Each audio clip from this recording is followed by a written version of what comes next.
जय हिंद, जय भारतीय सेना।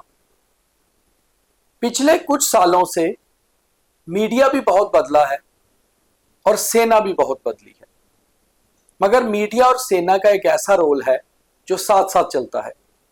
भारतीय सेना जो कुछ भी करती है वो देश के लिए हमेशा गर्व होता है, मगर उस गर्व को आम भारतीय तक पहुंचाने के लिए मीडिया का बहुत अहम रोल रहता है।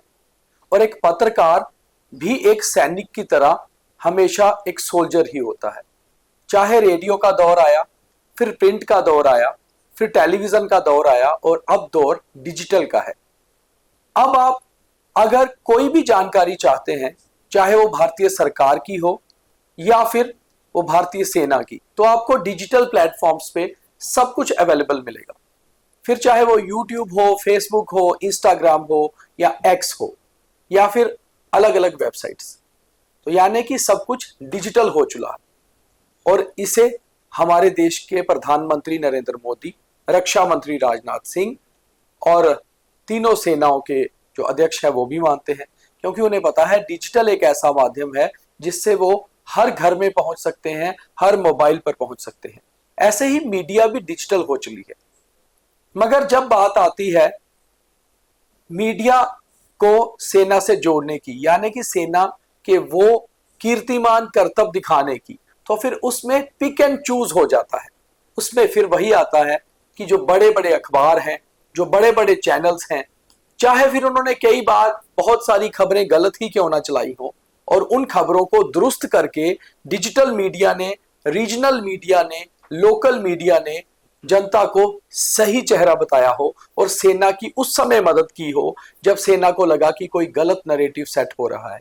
मगर जब बात आती है कि सेना के साथ करतब दिखाने की, सेना को कवर करने की, तो फिर वहां पिक एंड चूज। आखिर ऐसा क्यों? गलती किसकी? कौन इसमें जिम्मेवार है?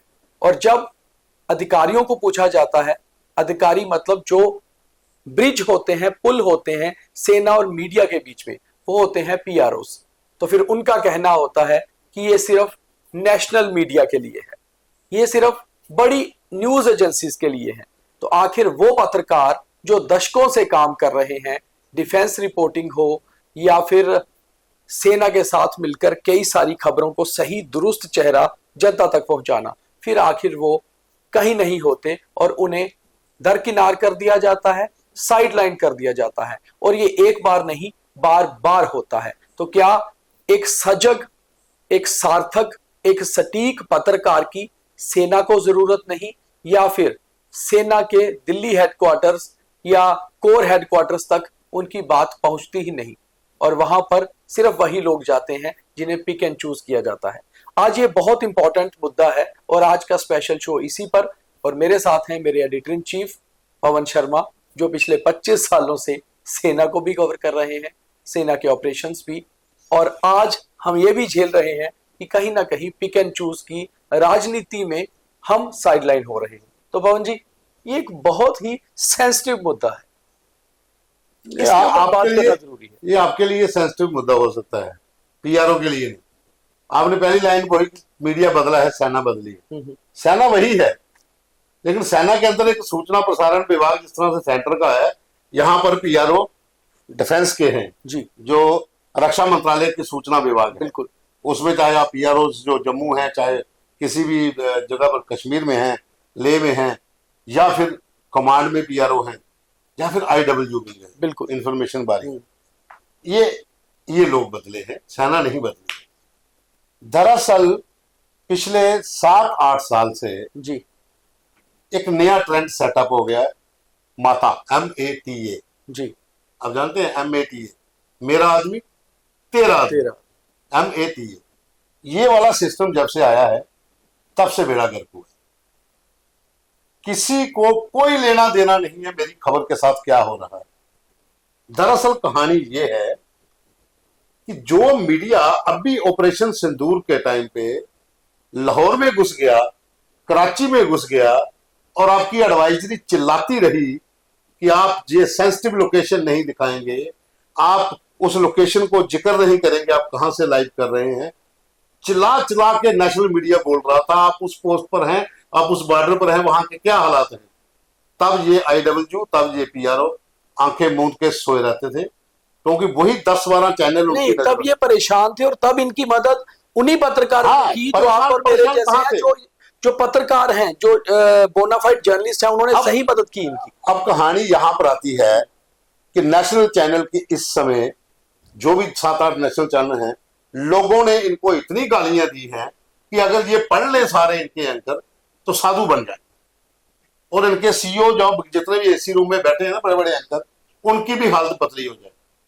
इनका इस बार इतनी खातिरदारी लोगों ने की है, और ये PROs को भी पता है, CRPF को, BSF को, सबको पता है, लेकिन सबके PRO एक ही चीज पे हैं, अपेक्स अथॉरिटी। भाई वो कौन सी अथॉरिटी? आखिर ये कौन है भाई? अपेक्स अथॉरिटी है? अपेक्स अथॉरिटी आपकी? हमें 25-30 साल काम करते हो गया, आप हमको बताओगे अपेक्स अथॉरिटी? हमें पता है तुम्हारी अपेक्स अथॉरिटी कौन सी है, हमें वो भी पता है जो लोग तुम्हारे कान भरते हैं कि इन लोगों को नहीं लेके जाना है।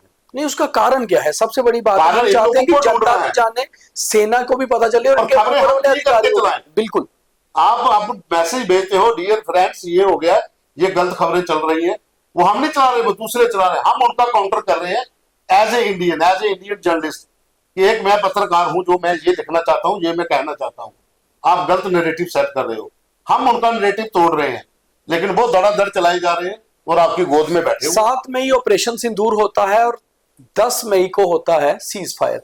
उसके बीच में बहुत कुछ ऐसा हुआ जहां पर लगातार मैसेज सेना के जो डिफेंस PRO होते हैं उनकी तरफ से आए कि ये खबर गलत चल रही है, आप ठीक करिए, और हमने उन खबरों को कोशिश किया एज ए नेशनलिस्ट जर्नलिस्ट कि ठीक करके चलाया जाए। और सबसे बड़ी बात है, ये एक PRO का ही फर्ज होता है कि उसके पास एक सूची होती है जो बोनाफाइड जर्नलिस्ट होते हैं। वो बोनाफाइड जर्नलिस्ट चाहे फिर फ्रीलांसिंग कर रहा हो, चाहे किसी रीजनल चैनल के साथ हो, चाहे किसी लोकल चैनल के साथ हो, या डिजिटल चैनल के साथ हो, अगर वो एक बोनाफाइड जर्नलिस्ट है तो इतना डिफेंस को भी पता होना चाहिए कि हमारे लिए कौन पत्रकार कितना इंपॉर्टेंट है। ये ना हो ब्रांडिंग के साथ सिर्फ चीजें चले, और जैसे पवन जी ने कहा, मेरा आदमी तेरा आदमी चले, और खबर वही है कि सिर्फ आपकी सूची हो, आप सूची खुद तैयार करें और बाद में कहें अपेक्स अथॉरिटी। ऐसा नहीं है कि इसमें किसी जर्नलिस्ट का लालच है, ये सेना की बात को जनता तक लेके जाना। हाँ, आप मुझे बताइए, आपका मेडिकल कैंप होता है, आपका वेटनरी कैंप होता है, आपके ऑपरेशन सद्भावना के तहत आप रोड बनाते हो, स्कूल बिल्डिंग में फर्नीचर देते हो, आप नेशनल चैनल में चलाकर बताइए मुझे खबर जो 24 घंटे आपके गुणगान करते हैं। नहीं चला सकते, क्योंकि वो कहते हैं हमारे पास स्पेस नहीं है। ये लोकल खबर है भाई, लोकल खबर नहीं, ये इंडियन आर्मी की खबर है, फिर वो हम जैसे लोग चलाते हैं, स्पेशल शो करके चलाते हैं। उस समय आपको भूल जाता है कि ये वाले वो पत्रकार नहीं, क्राइटेरिया सेट करने वाले आप कौन होते हो? वो हम डिसाइड करेंगे हमने क्या चलाना नहीं चलाना। आप टूर पे लेके जाओगे या किसी को भी लेके जाओगे, आप नाम नहीं डालोगे तो उससे हमारे स्टार जो 3 है आप उतार के हमें आप लेफ्टिनेंट नहीं बना दोगे कैप्टन से। जो स्टार लग चुके हैं वही है, आप नए लोगों को लगाने की कोशिश करें, आप 100 बार लगाते रहे। हमने जो काम कर दिया पिछले 2 दशकों से 3 दशकों से, वो अभी भी कर रहे हैं। हम आज भी एक नेशनलिस्ट पत्रकार हैं और उसी तरह से अपने सेना का फेस जनता में दिखा रहे हैं, अपने डिफेंस का, एयरफोर्स का, नेवी का फेस जनता में दिखा रहे हैं। और हम वो लोग हैं जिसे बोनाफाइड जर्नलिस्ट कहा जाता है, जो वाकई में एक पत्रकार है। मगर क्या कारण है कि पिक एंड चूज? कुछ कारण पवन जी ने बताए, उसके अलावा कुछ और कारण है जिसके ऊपर जानना बहुत जरूरी है। पवन जी, ऐसा है शायद ऊपर दिल्ली सेना के हेडक्वार्टर में बैठे हुए, डिफेंस मिनिस्ट्री में बैठे हुए लोगों को पता ही नहीं कि नीचे हो क्या रहा है। नहीं पता। ये जम्मू और नगरोटा और उधमपुर के बीच में गेम खत्म हो जाती है। 3 स्टेशन है, तीनों के बीच में चीजें घूमती हैं। ये शूट करना है, इसके लिए नगरोटा को बोल दिया है वो परमिशन देगा, नगरोटा बोलेगा उधमपुर को बोल दिया है, उधमपुर परमिशन देगा। बीच में एक बंदे का फोन एक बंदे को जाता है, दूसरे दिन उसकी स्टोरी ऑन एयर होती है। तुम परमिशनों के चक्कर में तुम्हारी फाइल घूमती रहेगी, लेटर वो लेके निकल जाएगा। और जो सूची बनती है उसे 2-3 लोग बैठ के तैयार करते हैं कि हमारे ब्लू आइड बॉयज कौन है, हमारे जो पसंदीदा पत्रकार कौन है। वो पसंदीदा पत्रकार की चाहे नॉलेज कितनी हो, एक्सपीरियंस कितना हो, वो आपकी खबर को किस तरह चला रहा हो, कोई फर्क नहीं पड़ता, कोई नेशनल इंटरेस्ट। मुझे सिर्फ एक चीज बता दो, इससे और क्या ऐसी शर्मनाक चीज हो सकती है कि कुछ लोग, चुने हुए लोगों के साथ बैठकर डिसाइड कर ले कि इस बार इस लिस्ट में कौन होगा। ये कौन सा तरीका है? हमने 25-30 साल से देख लिया कैसे काम करते हो। कुछ चीजें हम भूल जाते हैं, छोड़ देते हैं कि छोड़ो साइड पे, अपना काम करो, हम अपना काम कर रहे हैं। आप पिछले 20 दिन के लिंक निकाल के देख लीजिए हमारे प्रोग्राम के।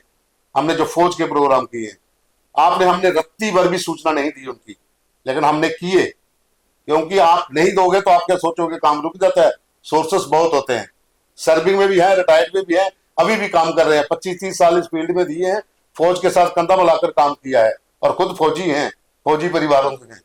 हमें उस चीज की जरूरत नहीं पड़ती है। ये हम गुस्से में आज इसलिए बात कर रहे हैं कि 9 सक्रिय लोगों के आगे आप लोगों ने घुटने टेक दिए, चाहे वो नगरोटा IWG हो या फिर डिफेंस की। और सेना का आप कोई भला नहीं कर रहे हैं, कोई भला नहीं कर रहा है। जो सेना का सही फेस दिखाना चाहते हैं वो नहीं दिख रहा है, क्योंकि आप मात्र झूठी पब्लिसिटी के लिए एक सूची तैयार करके कुछ लोगों को, चुनिंदा लोगों को ले जाते हैं, और जो बोनाफाइड, आपकी बेइज्जती वही लोग करवाते हैं। पता ही नहीं है कि बोनाफाइड जर्नलिस्ट हैं कौन। आप देखो ना जो खबरें चली हैं, आप 10 चैनल निकाल के ले लीजिए नेशनल, उन्होंने जितनी तबाही आप लोगों की आप सोच ही नहीं सकते। लेकिन आपकी आंखें बंद हो जाती हैं। बिल्ली, कबूतर ये सोचता है मैं आंखें बंद कर दूंगा, बिल्ली को नहीं पता, वो मुझे नहीं देख रही। वो वाली स्थिति अब बन चुकी है। अब वो पुराने वाला सिस्टम नहीं रहा।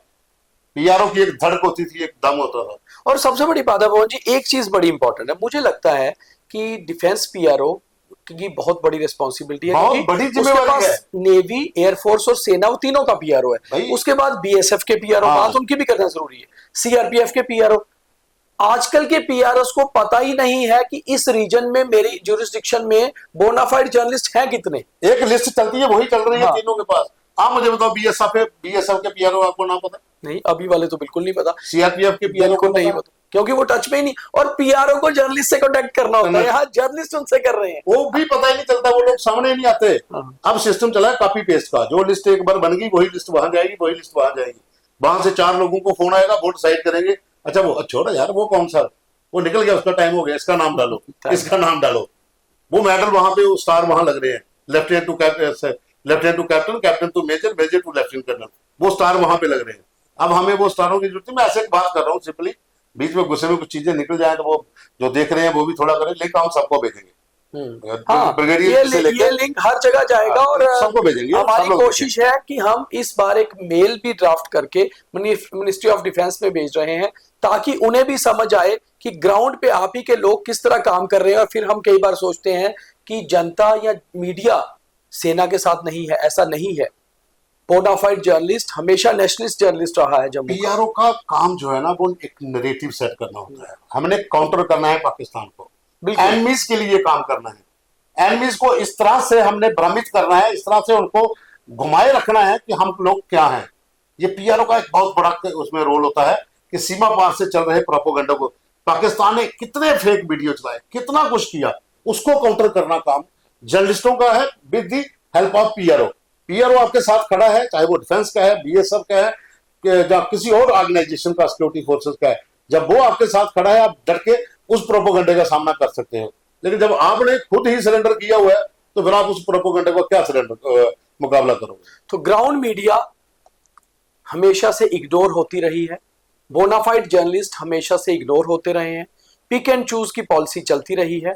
ये कोई गुस्से वाली बात नहीं, ये एक हकीकत वाली बात है, ये हकीकत है, ये जो हमारा, क्योंकि जम्मू में 70 से 80 लोग ऐसे हैं जो बढ़िया पत्रकार हैं, जिनको नजरअंदाज किया गया है, और उनकी रीच तुम लोगों ने सिलेक्ट किए उनसे कई गुना ज्यादा गया है।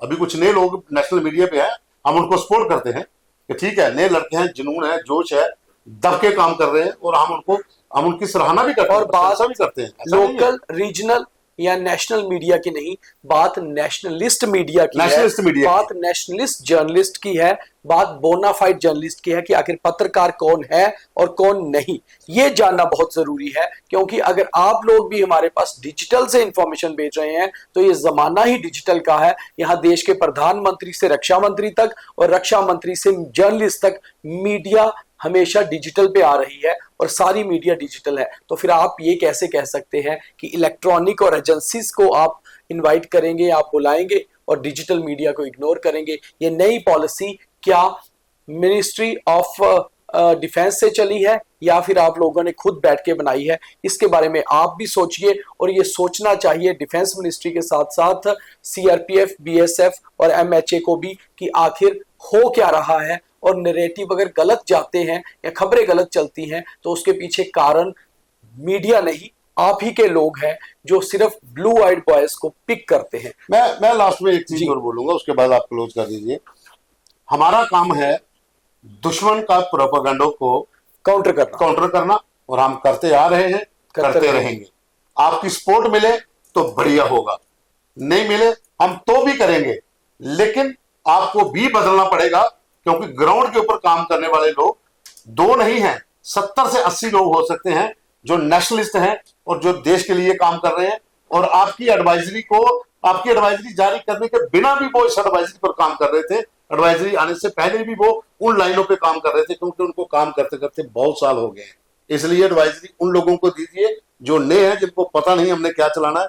हमने वो एडवाइजरी पहले से ही फॉलो करते आ रहे हैं। और एक चीज और कहेंगे जाते जाते कि समय अभी भी है, अपने आप को रिफ्रेश करिए, बदल जाइए, सूची को देखिए कौन सी सूची है और कौन से आपके मेंटर हैं, एडवाइजर हैं जो आपको गाइड करते हैं, उनको भी एक बार आइडेंटिफाई कर लीजिए। तो उम्मीद करते हैं कि हमारी आवाज जहां पहुंचनी चाहिए वहां पहुंची होगी, और अगर नहीं पहुंची होगी तो ये खबर वैसे ही बहुत वायरल होगी और वो आवाज जरूर वहां पहुंच जाएगी। जय हिंद, जय भारतीय सेना।